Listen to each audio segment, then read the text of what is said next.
بسم اللہ الرحمن الرحیم۔ زینب ٹی وی کی طرف سے میں آپ لوگوں کے ساتھ رسول اللہ صلی اللہ علیہ وآلہ وسلم کا بہت ہی پیارا فرمان سنانے جا رہی ہوں کہ نبی اکرم صلی اللہ علیہ وآلہ وسلم نے فرمایا، دعا خود ایک عبادت ہے۔ پھر آپ صلی اللہ علیہ وآلہ وسلم نے یہ آیت مبارکہ سورۃ غافر 16 پڑھی اور فرمایا کہ یہ تمہارے رب نے فرمایا ہے کہ مجھے پکارو، میں تمہاری دعائیں قبول کروں گا۔ جو لوگ گھمنڈ میں آ کر میری عبادت سے منہ موڑتے ہیں، ضرور وہ ذلیل و خوار ہو کر جہنم میں داخل ہوں گے۔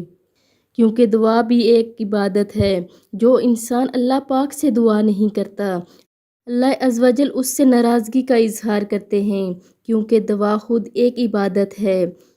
اللہ پاک فرماتے ہیں کہ تم مجھے پکارو، میں تمہاری دعائیں قبول کروں گا۔